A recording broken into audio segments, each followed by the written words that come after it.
me jaló. Pues ¿para qué se está moviendo, hombre? Agache la cabezota. Es que no alcanzo a verme en el espejo. Pues ¿para qué quiere verse con esa cara de sonso? Cantinflas fue mucho más que un comediante. Fue un símbolo del pueblo, un defensor de la justicia con humor y una de las figuras más queridas en toda la historia del cine en habla hispana. Detrás del personaje humilde y carismático estaba Mario Moreno, un hombre reservado, disciplinado y con una vida personal que siempre mantuvo bajo estricta privacidad. Durante años, lo que se supo de él fue únicamente lo que él quiso mostrar. Hasta ahora. ¿Por qué? Aunque su carrera fue intachable, el final de su vida estuvo marcado por sombras que jamás hubiera querido protagonizar. Conflictos familiares, decisiones tomadas a sus espaldas y documentos firmados en circunstancias cuestionables comenzaron a tejer una trama silenciosa. Y hoy, a 32 años de su muerte, lo que se acaba de revelar sobre Cantinflas está dejando al mundo entero conmocionado. Para entender el origen de los conflictos que hoy salen a la luz, debemos repasar brevemente su historia para entender los pasos que condujeron a este desenlace. Cantinflas nació como Mario Fortino Alfonso Moreno Reyes, el 12 de agosto de 1911, en el humilde barrio de Santa María la Redonda, en la Ciudad de México. Fue el sexto de 14 hijos, aunque solo 8 lograron sobrevivir. Su padre era cartero, su madre ama de casa, y desde pequeño Mario mostró una mezcla particular de picardía callejera y determinación silenciosa. La vida no fue fácil para él. En sus primeros años trabajó de todo: boxeador amateur, limpiabotas, carpero, torero, ayudante de peluquería, e incluso se enlistó en el ejército mintiendo sobre su edad. Fue en los años 30 cuando su destino cambió, al sumarse a las compañías de carpas ambulantes, espectáculos populares en México, donde desarrolló un personaje que, sin saberlo, cambiaría para siempre su vida: Cantinflas. Su primera aparición en cine fue en 1936, en No te engañes corazón, pero no fue hasta 1940, con la película Ahí está el detalle, que se convirtió en una verdadera estrella. Aquella frase que pronuncia en pantalla, "No es lo uno ni lo otro, sino todo lo contrario", definió su estilo: hablar mucho sin decir nada. Una habilidad que llevó a la creación del verbo cantinflear, reconocido incluso por la Real Academia Española. En la pantalla, Cantinflas era el símbolo del mexicano humilde, simpático y valiente, que burlaba al poder con astucia. Fuera de ella, Mario Moreno era reservado, metódico y profundamente disciplinado. Según muchos colegas, no buscaba amigos ni afecto en los sets, pero era extremadamente respetado. Mientras su carrera despegaba, su vida sentimental también daba un giro importante. En 1929, conoció a Valentina Ivanova Zubarev, una actriz de origen ruso, con quien se casó en 1934. No pudieron tener hijos biológicos, pero en 1960 adoptaron a Mario Arturo Moreno Ivanova, a quien criaron como su único heredero. La relación con Valentina fue sólida, pero su carácter fuerte contrastaba con el silencio emocional del actor. Aún así, Mario la consideraba el gran amor de su vida. Durante los años 40 y 50, Cantinflas filmó algunas de sus películas más aclamadas, como Ni sangre ni arena, El gendarme desconocido y El bolero de Raquel. Con La vuelta al mundo en 80 días, 1956, conquistó también a Hollywood, ganando un Globo de Oro al mejor actor. Su fama cruzó fronteras y lo posicionó como uno de los comediantes más influyentes del siglo XX. Pero su vida no era solo arte. También se convirtió en un empresario exitoso, invirtiendo en bienes raíces, compañías cinematográficas y ganaderas. Llegó a ser presidente del sindicato de actores, ANDA, y fue cercano a figuras del poder, como el presidente Gustavo Díaz Ordaz. Estas relaciones políticas le generaron tanto privilegios como críticas. Algunos lo veían como el cómico del pueblo, otros como el títere del sistema. En paralelo, la salud de su esposa fue deteriorándose. En 1966, Valentina falleció a los 50 años víctima de un cáncer de huesos. La muerte de su compañera lo afectó profundamente, aunque intentó continuar su carrera con normalidad. Durante los años 70 y principios de los 80, su personaje comenzó a mostrar una transformación, de pícaro callejero a figura moralizante, algo que dividió a su audiencia. Su última película fue El Barrendero, estrenada en 1981. Luego de eso, se retiró del cine, aunque continuó participando ocasionalmente en entrevistas y eventos públicos. Tras décadas de fama, fortuna y contradicciones, el comediante más querido de México se fue alejando del ojo público. Lo que nadie imaginaba es que, detrás de ese retiro, una tormenta de secretos y conflictos familiares comenzaba a gestarse, una que solo se revelaría con su muerte. Época de cambios. A comienzos de los años 60, la figura de Cantinflas era intocable. Mario Moreno había conquistado el cine nacional, triunfado en Hollywood, y su imagen estaba asociada a lo más alto del orgullo mexicano. Sin embargo, el mundo del entretenimiento estaba cambiando. La televisión comenzaba a dominar el consumo cultural, y el actor sabía que debía adaptarse, o resignarse a desaparecer lentamente del centro de atención. Durante esta década, intentó dar el salto a la pantalla chica. Se dice que leyó guiones, evaluó ideas e incluso tuvo conversaciones con nuevos talentos que emergían en el medio. Uno de esos talentos era Roberto Gómez Bolaños, conocido como Chespirito. En ese entonces, Gómez Bolaños no era aún el fenómeno que sería más tarde, pero ya escribía y proponía conceptos para programas cómicos. Según testimonios de la época, una de esas ideas fue ofrecida directamente a Cantinflas, un formato donde pudiera trasladar su personaje al lenguaje de la televisión, con secciones, sketches y una narrativa ligera que encajara con los nuevos tiempos. Pero Mario Moreno rechazó la propuesta. Las razones nunca quedaron claras. Algunos dicen que no quería rebajarse a un medio que consideraba menor. Otros sostienen que temía perder el control artístico sobre su personaje. Y no faltan los que aseguran que fue simplemente un tema de ego. No quería compartir el trono con otro comediante que venía ganando terreno. Sea como fuere, ese proyecto nunca se concretó, y con el tiempo, Gómez Bolaños se convirtió en una leyenda por derecho propio, mientras Cantinflas se alejaba de los reflectores. El rechazo de Mario Moreno a trabajar con Gómez Bolaños no fue solo una decisión artística, marcó el inicio de una desconexión profunda entre Cantinflas y las nuevas generaciones. Mientras la televisión ganaba poder y personajes como el Chavo del Ocho se convertían en íconos populares, Cantinflas mantenía su lealtad al cine tradicional, aferrado a un formato que comenzaba a perder vigencia. Para muchos críticos, la transición de Mario Moreno a las películas en color simbolizó algo más que un cambio técnico. Reflejó una transformación en su personaje.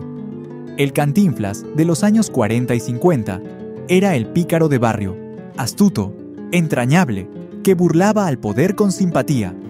Pero en las décadas siguientes, ese mismo personaje fue mutando hacia una figura más moralizante, casi paternalista, que ofrecía lecciones en lugar de carcajadas.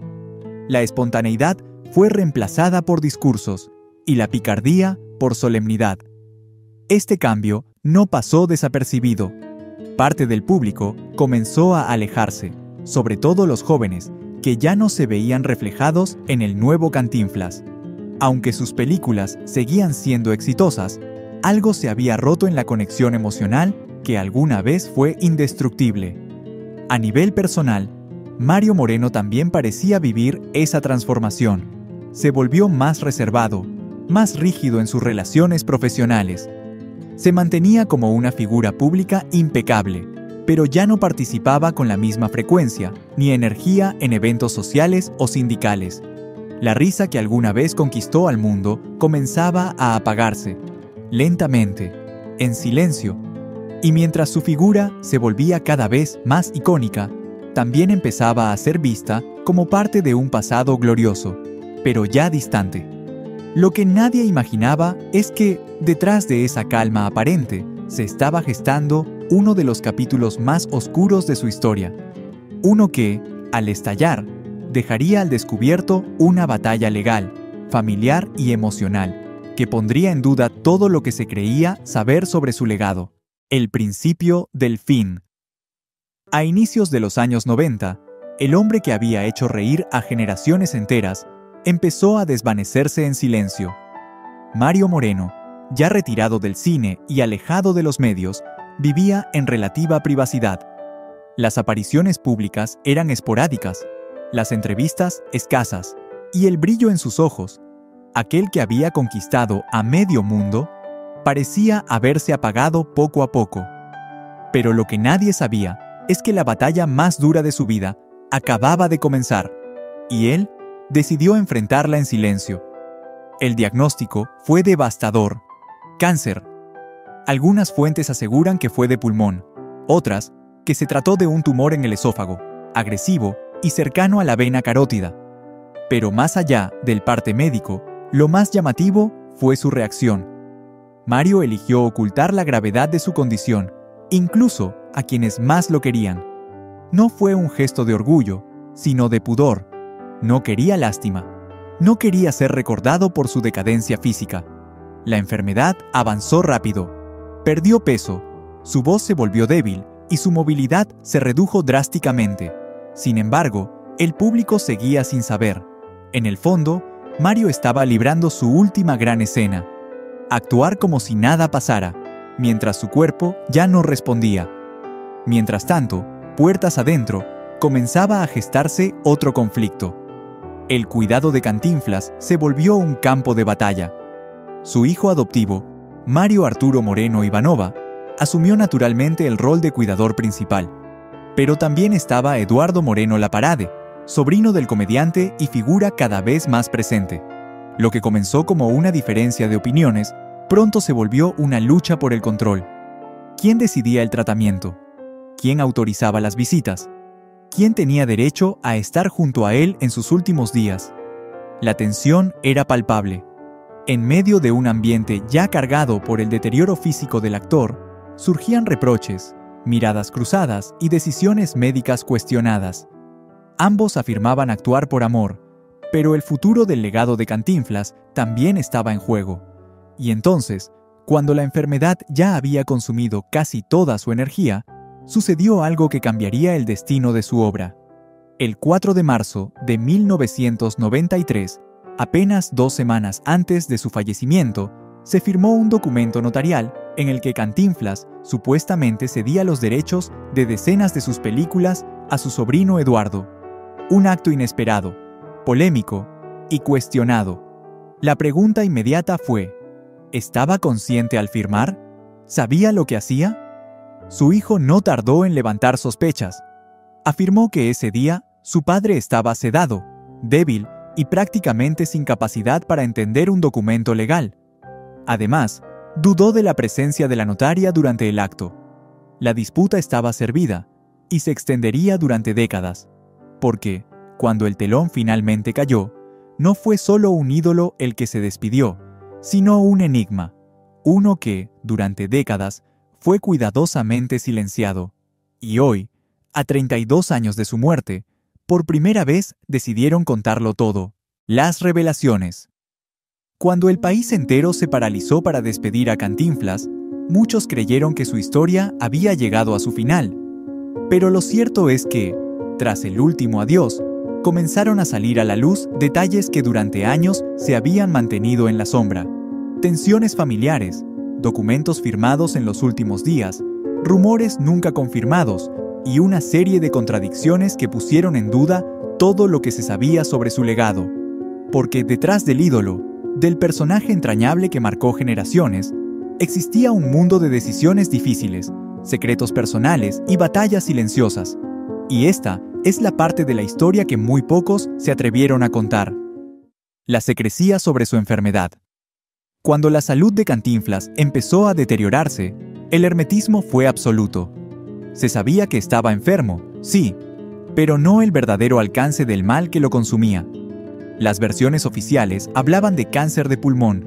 Sin embargo, su hijo, Mario Arturo, declaró que se trataba de un cáncer de esófago, adherido a zonas críticas como la vena carótida, una condición extremadamente dolorosa y con un tratamiento muy agresivo.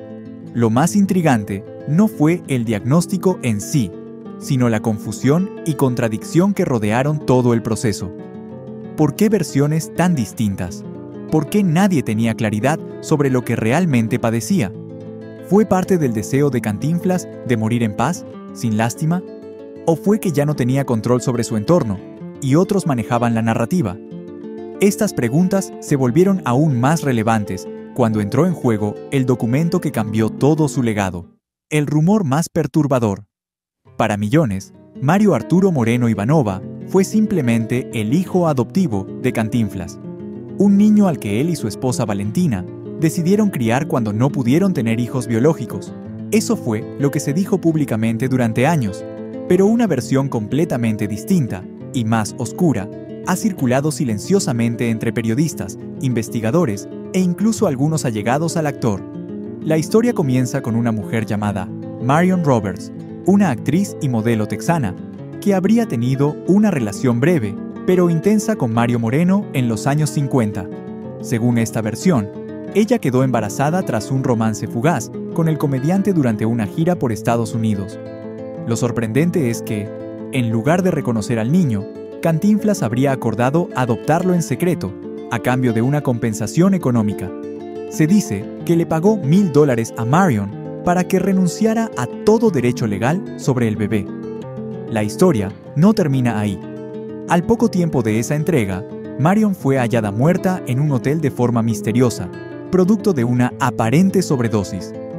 Pero lo más perturbador fue el contenido de las cartas que dejó, algunas dirigidas directamente a Mario Moreno, donde expresaba su arrepentimiento por haber entregado a su hijo y su desesperación por no poder recuperarlo. Quienes conocieron a Marion afirman que había intentado contactar nuevamente a Cantinflas para ver al niño, pero que el actor se negó rotundamente. Y con su muerte, el secreto quedó sepultado, al menos oficialmente. Nunca hubo una prueba de ADN. Nunca se confirmó legalmente si Mario Arturo era realmente su hijo biológico. Pero el rumor sigue vivo, y muchos creen que el mayor acto de silencio en la vida de Cantinflas no fue en sus películas, sino en su paternidad.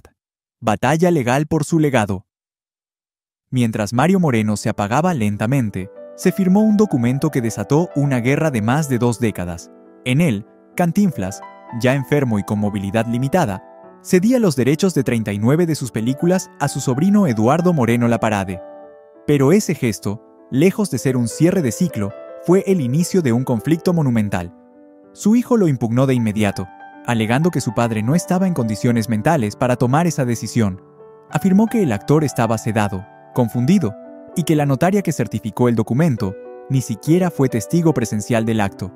Por el contrario, Eduardo Moreno Laparade sostuvo que el documento era legítimo, que había sido firmado con plena conciencia y que su tío confiaba en él para preservar su obra.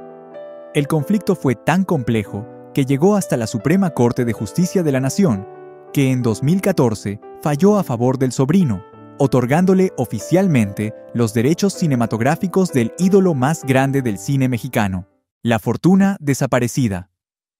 Pero los derechos de autor eran solo una parte del rompecabezas. Al morir, Cantinflas dejó un patrimonio estimado en casi $70 millones, inversiones, propiedades, compañías, arte, joyas, un avión privado. La lista era impresionante. Y sin embargo, cuando Mario Arturo intentó reclamar la herencia, las cuentas estaban prácticamente vacías. Nadie pudo explicar a dónde había ido el dinero. Algunos hablaron de malas gestiones, desvíos o testamentos secretos. Otros creen que simplemente el entorno de Mario Moreno se encargó de borrar los rastros antes de que su hijo pudiera actuar. Sea como fuere, la mayor parte de la fortuna de Cantinflas desapareció sin dejar rastro. Herederos muertos. Lo más trágico de todo es que ni el hijo ni el sobrino vivieron lo suficiente para cerrar esta historia. Mario Arturo murió en 2017. Eduardo, en 2021, víctima del COVID-19. Hoy, la batalla continúa.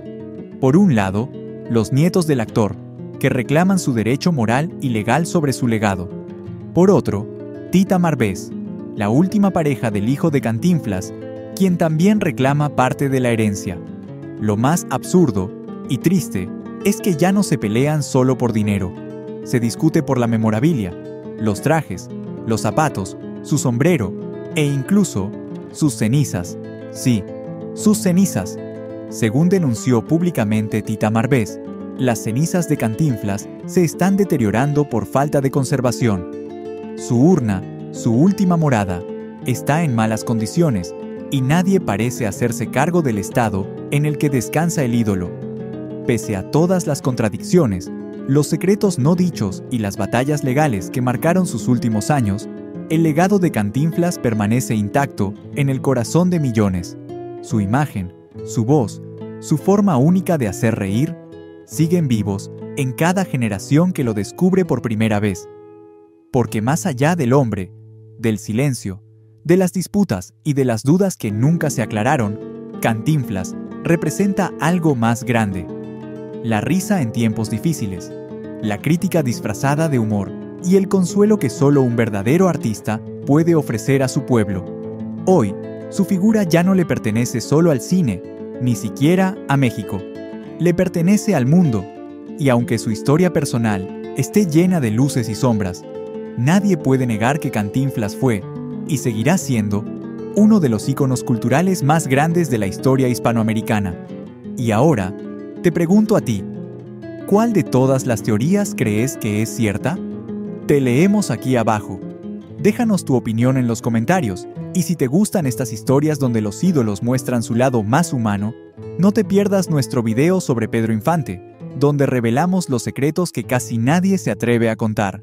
Dale click, suscríbete y prepárate, porque lo que viene está de no creerse.